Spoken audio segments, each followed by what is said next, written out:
Hey, hi, my name is Joe, and I'm going to talk to you about a subject that you're going to have to be interested in sooner or later, and that subject is death. Correct. What happens when we die? I was recently watching a YouTube video where there's Dr. Larry King, I think it was called The Larry King Show Live, and he had six members on the panel from different backgrounds. There was a Catholic priest, there was a Christian preacher, there was a Jewish rabbi, then there was a Muslim professor, there was a spiritualist, a lady by the name uh, Marianne, and then there was finally an atheist whose name was Ellen. I think she was the president of the American Atheist Foundation. And Dr. Larry was asking each of these people, so tell us, tell the world, tell America, what happens when we die? The first to speak was the Christian pastor, and he was just saying, well, there's only one thing. You believe in Jesus, and then you go to heaven. You don't believe in Jesus, and you go the other way.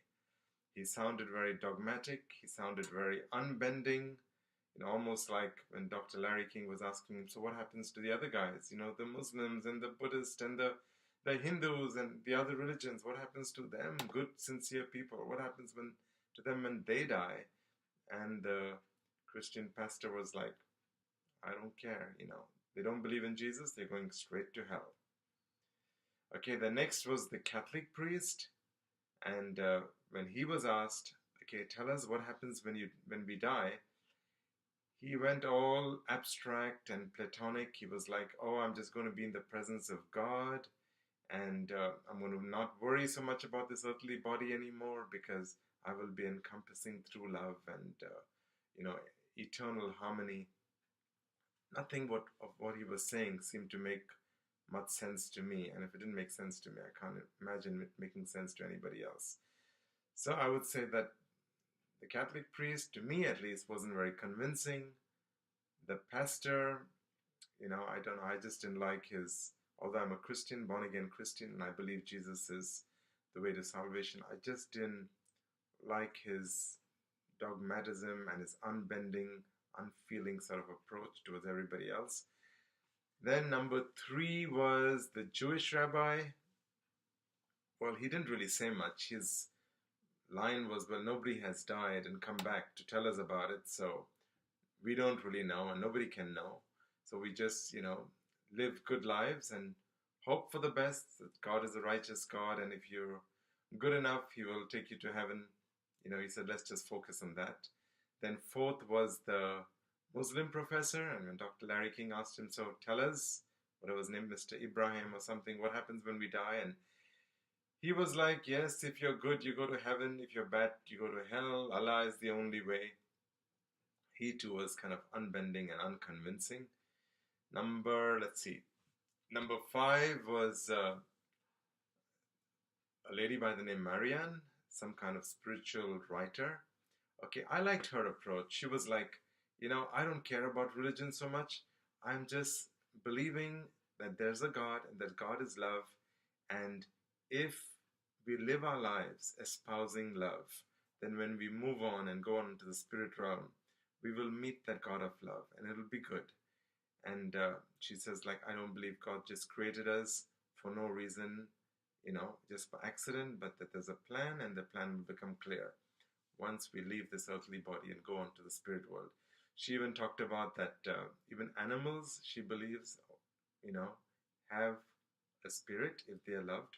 So I kind of liked her approach. And the sixth member on the panel was an atheist by the name Dr. Ellen. I think she's the president of the American Atheist Foundation. And her view was, you die, it's over. There's no life after death. Make the best out of the life that you have now. Okay, so these were the six people on the panel. And I was just, just watching them, watching Dr. Larry, kind of hoping to get something concrete, something he could say like, hey, yeah, I resonate with that. I could believe in that. And I didn't feel any of those six people on the panel really hit the spot. Maybe the number five, the love lady, she maybe did. But then he opened the floor to callers, people could call in, and that's when I felt somebody called, and I wanted to almost zero in or sort of focus on that call. There was a lady who called saying that, hey guys, I'm so and so, and I died recently in a car crash, but while I was dead for those 2 or 3 minutes, I saw my body hovering, my spirit, sorry, in a spirit form, in a different form, hovering over the scene of the accident. I could see everything that was going on, and you know, it lasted for, to me, it seems like a short while, and next thing I was like back in my body. She says, ever since I had that experience, she says that she's not afraid of dying anymore, and she feels that God gave her another chance. But she says during those moments when she was out of her body, she said she had a complete feeling of peace, complete feeling of ease, of love, that she was loved. She said she felt she was in the presence of just love. And she talks about that, she went through this tunnel and she briefly has a glimpse of a city of light, and then she said there was a force drawing her back to her body. She says maybe the love from her, her kids, her spouse, her relatives, and she says she doesn't know exactly what happened, but just as quickly as she moved out of her body, she just went back and was sucked into it again. She says, this is what happened to me. So any of you have any comments on it? And then of course each one had different comments. The love lady, Marianne, she says, yeah, I believe she had this experience, and her spirit left her body, had a glimpse of the spirit world, and came back to tell us about it. And then she cites some famous neurologist who wrote a whole book on it, that about how he died and had this whole experience, just like it talks in NDEs or near-death experiences. And then he writes a book on it. And the atheist lady, she says, sorry, I don't believe it. Okay, it's just something that your mind does before you die, and there's no actual proof, but it's just something physiological that happens in the brain. Okay, so this was the gist of the video. I think you can see it if you click on Dr. Larry King and what happens when you die. But why I'm making this video is because I had an experience, okay, a long time ago when I was just 19, turning 20. And that experience, okay, completely erased from my being any and all fear of death. Do you want to know what happened? Well, just to go back in time a little bit. Okay, I was 19 and I was involved in some Christian missionary movement. I met my young wife at that time, who was 18. We got married, and in a short time we had a little baby. Then we decided to, with this missionary organization, we decided to go to Calcutta in India, a place where Mother Teresa lived, and spent many of her years helping the poor. We had some financial support, so we thought we'll do something similar, be a blessing, do volunteer work, charity work. So we went to a place called Calcutta in India. Unfortunately, there in Calcutta, 2 months after being there, my wife contracted malaria, and shockingly, she died. Okay, while she was there, the last few hours on her deathbed in the hospital, I was sitting right beside her, just stroking her hand and trying to comfort her. I was devastated naturally when the doctor said that, she might not make it for more than 24 hours. And I was trying to do my best to cheer her when she said, oh my God, am I going to die? I was like, don't worry, baby, you're just not going to die. You're going to go into a different realm where everything will make sense. And she was like, but I don't want to leave my baby behind. And it was difficult. It was hard. Okay, but I think she fell asleep around 2 o'clock early in the morning. We were talking, praying. Our little baby, somebody took her back home. I don't remember what happened to her at that time. Somebody must have been looking after her. But I was just sitting with my wife besides a hospital bed and stroking her, the palm of her hand, trying my best to encourage her. I must have dozed off, but I think I woke up around 5:15, and again continued just praying softly, trying to understand what's happening, stroking my wife's hand. She was fast asleep, I could see. And her hand felt warm and tender. But as I was stroking her hand, I suddenly felt, the temperature drop. I felt this coldness just creeping into her body and hitting my palm as my palm was placed over hers. I could just feel that bang. There was like this coldness coming in. And I knew at that point that she had gone. Yeah, I was trying to cope with the whole situation emotionally, and that is what happened. Okay, I went home, and the whole day we were doing things like setting up the funeral, taking care of death certificates, registrations. I just felt like I was just running around like a chicken with his head cut off. I was exhausted. By the time I got to bed that night, I think we had the funeral the same day, around 6 o'clock in the evening, and was the same day. I think the funeral was the same day. Yes. And that night I went to bed completely devastated when the whole reality sunk in that, oh my God, I'm never, ever going to see this girl whom I'd loved for a year and a half, whom I'd married. I'm never, ever, ever going to see her again. And besides me was my cute little 6-month-old baby. His name was Angel. I was looking at her and crying and looking at her and just crying and just wishing that this whole thing was just a bad dream and I would wake up from it.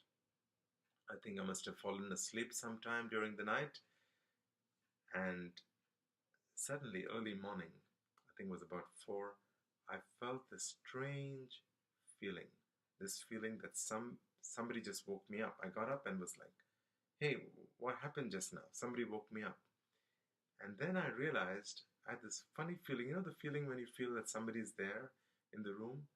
I had this feeling that my wife, Teresa, was in the room, and I was like, hey, what's going on? Am I going crazy? I mean, she's dead. Why am I getting this feeling that my wife is in the room? And as clear as I could hear anything, I felt this voice deep inside somebody come right inside my head saying that, hi, I'm come to encourage you. And I was like, what? Did I just hear my wife talking to me? And I was like, no, this can't be happening. I was like, hey, you can't be talking to me. You're dead. You're dead. You can't be talking to me. And I suddenly realized that I'm hearing this voice deep inside communicating with me. And my wife, Teresa, is saying, I'm not dead, but I'm more alive now in the spirit realm than I was in the physical. And for the first few seconds, I thought in my mind, I'm going crazy.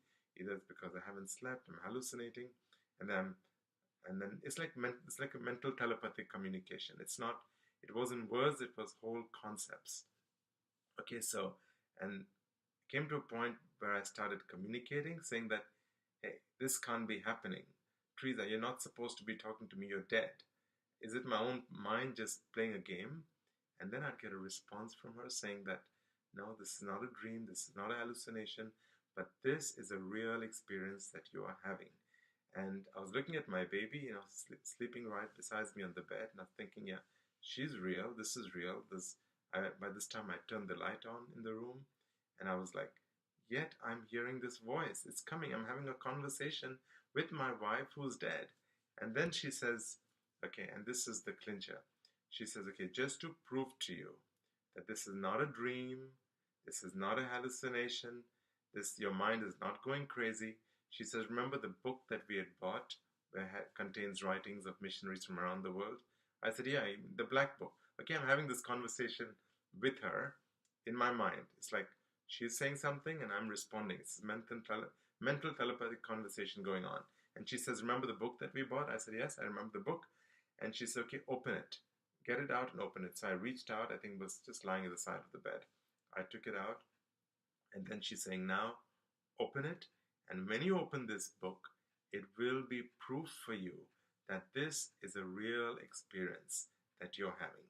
So I took the book and I was like, okay, I'm actually getting feedback. I'm communicating with somebody who is dead. And she's telling me, of course, my wife, to open this book. So I just cut open the book just like that. And I don't have the book with me right here. But I cut open the book, and right there in front of my eyes was chapter number 72, which said, Visitor from Heaven. On the left side, there was a picture of an American pastor by the name David Berg, and there's this picture, and he's communicating. There's a picture where he is down there, and he's communicating with his son, adopted son, who had died in a motorcycle accident. His name was Abner. So on the left side, there's a picture, and on the right side, there's a whole explanation by Pastor David Berg, where he's explaining how his son had died, and then was communicated with him. This experience where his son communicated with him through this mental telepathic communication, exactly the way my wife Teresa was communicating with me.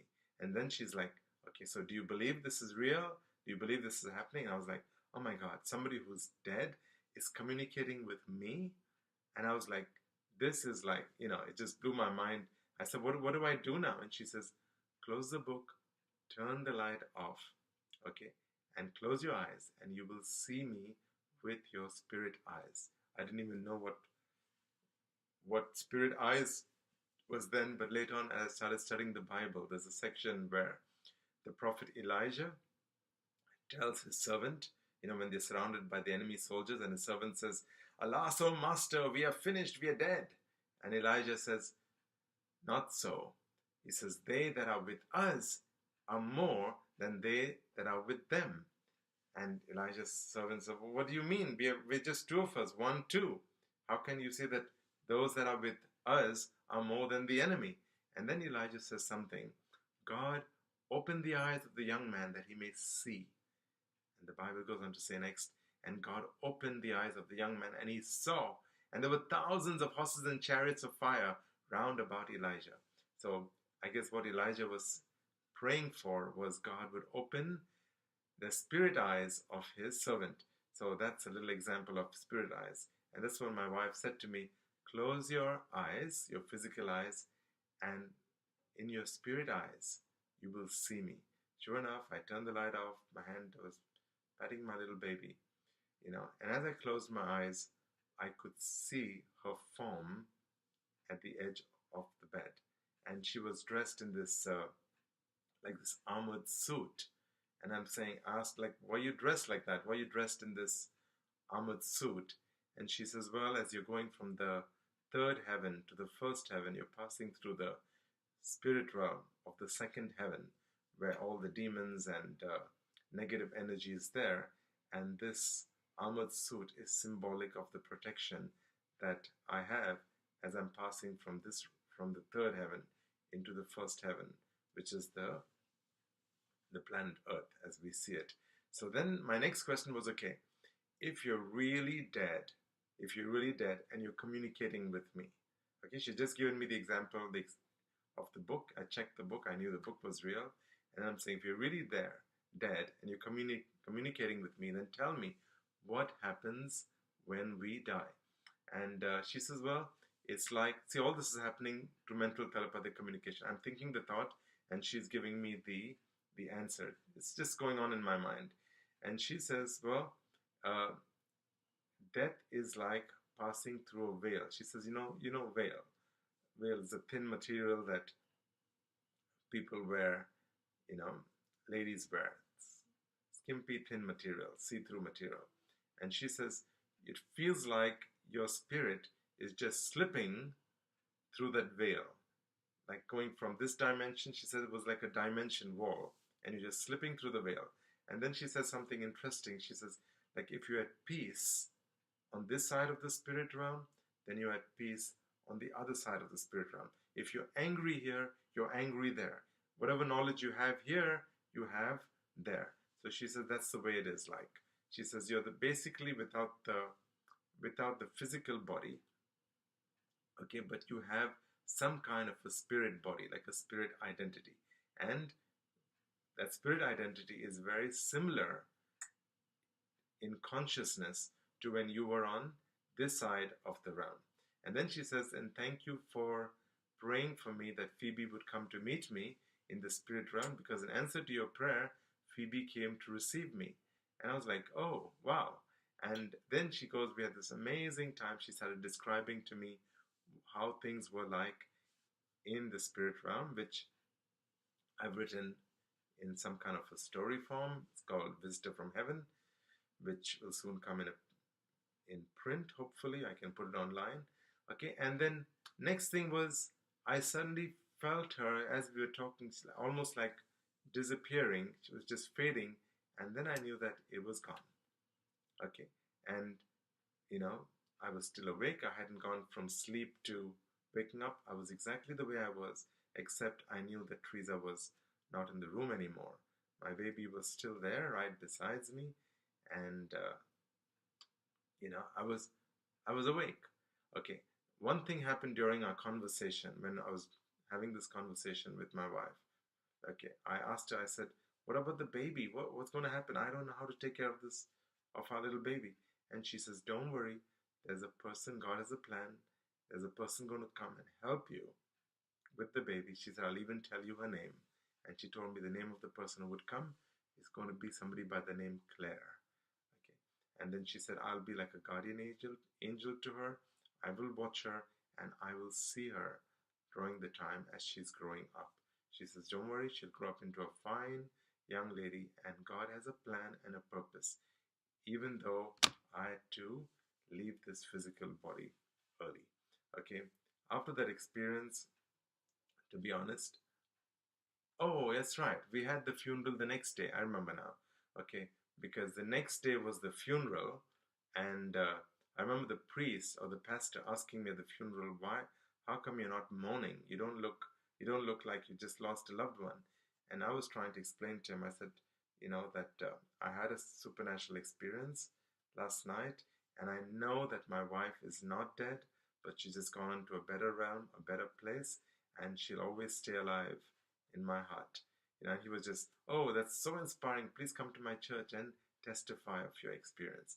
Okay, so that's what happened at that time, and ever since that experience, I think I just turned 20, 19 turning 20, because she died on the 24th of October, and 26th of October, I turned 20. But ever since that experience, okay, now it's been almost, let's see, I turned 55 yesterday, so 37, 30, okay, 35, 36 years later, I can honestly say that I've never had that fear or like of death, or death has not been a scary or traumatic thing for me, because I don't just believe, I know that there's life after death. And since then, the last 35 years, I've had one supernatural experience after the other. In fact, my wife told me during the time we were conversing, we talked about all kinds of things. And she said that this was a real experience that I'm having, but she said, I can come to you in dreams. And when I come to you in a dream, she said, that's how the spirit realm is able to communicate with the physical realm. And she said, when I come to you in a dream, you write down that dream, because it is me communicating with you. And I had like several dreams, where I was interacting with her, dreams wherein I was discussing about our child. There was a time when our daughter got dehydrated, and my wife came to me in a dream and said, this is a dream, wake up. As soon as you wake up, look up in the telephone directory and take our baby straight to the hospital. I did that instantly, and the doctor told me that had I come a little later, I think she had something wrong with her stomach. She was 9 months old, 3 months after mom died. And the doctor said had I delayed, that she might not have survived. So that was definitely a supernatural thing that happened when my wife came and told me about, gave me instruction on what to do. Then 4 years later, let's see, she died in 84, then 89, okay, October of 89, my wife Teresa comes to me in a dream again and says that this is the last time I'm going to communicate with you in a dream, because you're very soon going to get married again, and a certain connection between us is going to be broken, and I want you to go on with your life. Sure enough, 2 or 3 days later, I met my present wife. Her name is Tuula. She's from Finland, and we have been married for nearly 30 years soon. Okay, I'd not met her before. It just happened. I was like, oh, who's the lady I'm going to get? I woke up from my dream thinking, who's the woman I'm going to get married to? I met my wife, and literally, I think 2 or 3 days later we met. 2 weeks later we were married. So that's a little glimpse, or that's my story of what happens when we die. I hope it brings you some comfort. I've had like a major heart surgery 4 years ago, but I remember the doctor coming and telling me that there's a 2% failure risk in this kind of open heart surgery. I was like, doctor, I don't even care. It doesn't matter.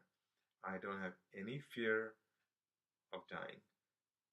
And the doctor could see that what I said was genuine. I said, in fact, I think I'm going to be so excited. I know I'm going to get healed, and through this experience, my heart is going to feel more compassionate for people who are sick, and maybe I'm going to start some kind of a healing ministry. And that's what happened. The last 4 or 5 years after my surgery, I've been involved in praying and healing sick people, and I feel now in retrospect that was a good thing that happened.